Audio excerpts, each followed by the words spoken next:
professora Josneia. Tenha um bom dia, uma boa tarde, uma boa noite. Eu não sei que horário você vai estar vendo esse vídeo. Bom, eu sou a Amanda e eu vou iniciar o início do tópico 5, que vai das páginas 115 a 117. Os membros do nosso grupo são eu, a Giovana, a Maria e a Emanuele. Bom, eu vou falar sobre a monarquia constitucional, que foi um período que durou muito pouco tempo, cerca de 1 ano, 2 anos. Bom, em setembro de 1791, no final do século XVIII, ficou pronta a Constituição Francesa, que instituiu, entre muitas outras mudanças, a monarquia constitucional. Bom, uma Constituição é um conjunto de ordens ou leis que regem um Estado. E a monarquia constitucional é uma monarquia que segue o que está escrito lá. Segue o que está escrito lá, não escrito ou escrito. Bom, isso significou finalmente o fim do absolutismo francês, ou seja, o rei já não tinha o poder absoluto sobre o seu reinado. Então, meio que os reis não aceitaram isso muito bem. Mesmo tendo assinado a Carta da Constituição, eles não aceitaram e eles tentaram voltar de tudo que é jeito para a monarquia absolutista.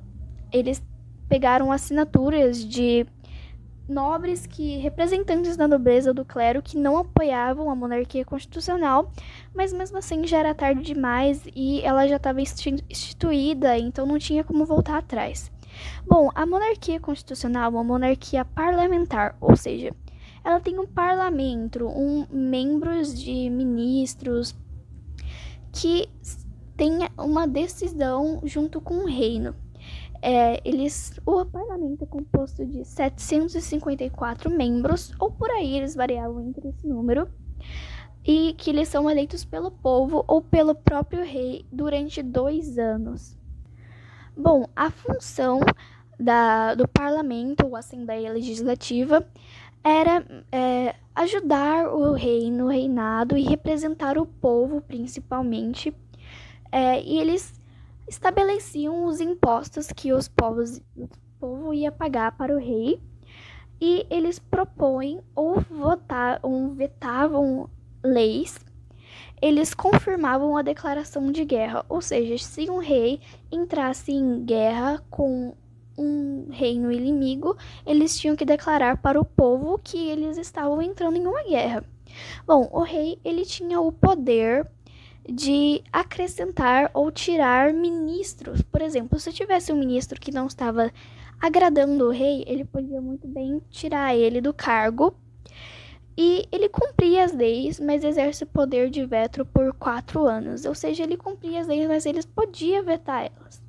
Bom, ele propõe a guerra ou paz. Como eu disse anteriormente, se ele resolvesse entrar em guerra com um outro reino, o parlamento teria que comunicar ao povo. A Constituição garante igualmente os direitos civis, a liberdade para todo homem dirigir-se, permanecer e ausentar-se dos locais sem serem detidos.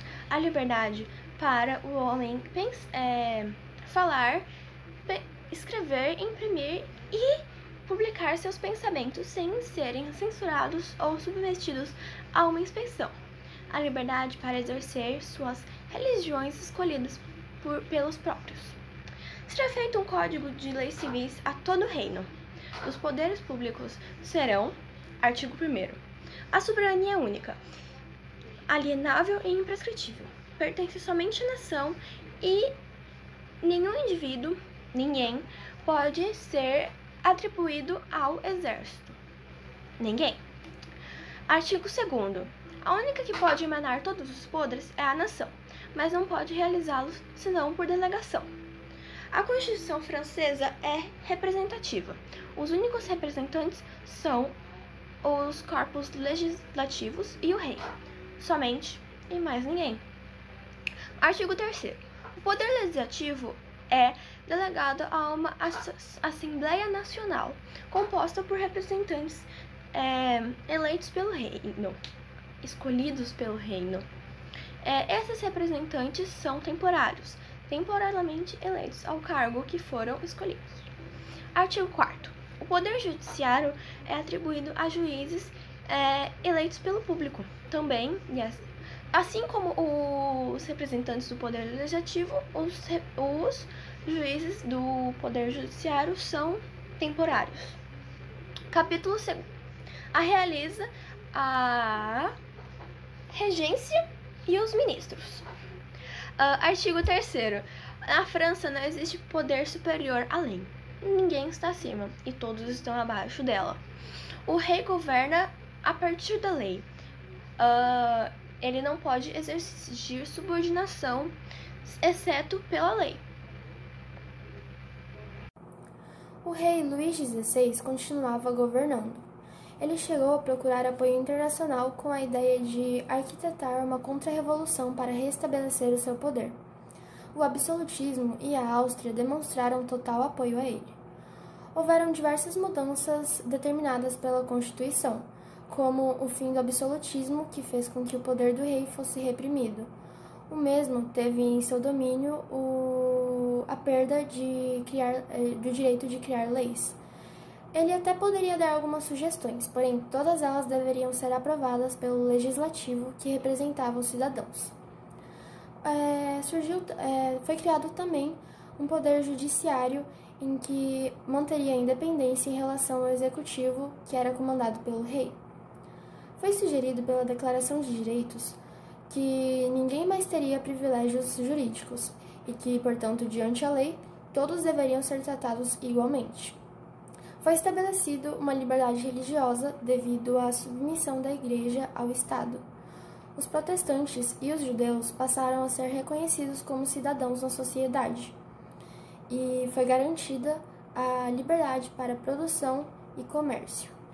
Apesar de todas essas igualdades, também surgiu a forma de voto censitário, em que apenas pessoas com uma vida econômica ativa poderiam votar. E para se candidatar, era preciso ter uma renda equivalente a 50 dias de trabalho. A escravidão também continuou sendo mantida nas colônias, ela não foi abolida.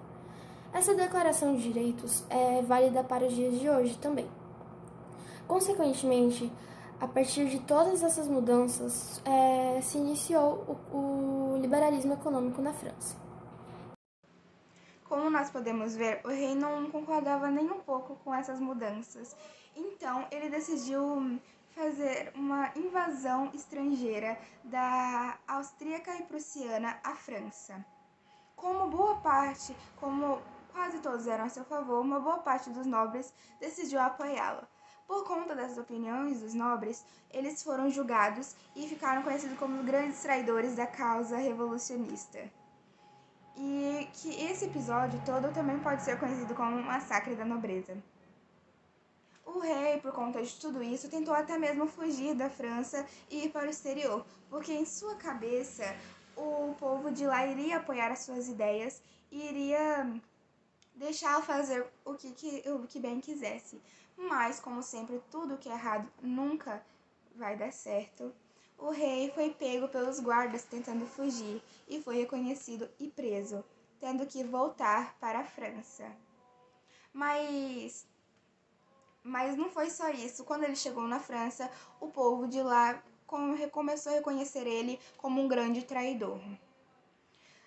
No ano seguinte, houve a fuga frustrada de Luís XVI, que foi a tentativa de invasão de Luís e sua família à França de 20 a 21 de junho de 1791, que para ele e sua família foi cheio de significados determinantes dentro do curso da Revolução Francesa, que foi uma grande frustração. Nesse mesmo tempo, os exércitos estrangeiros que haviam invadido a França anteriormente foram totalmente derrotados. Cerca de um ano após tudo isso, a monarquia finalmente chegou ao fim, mas é claro que ainda muitas coisas estavam por vir.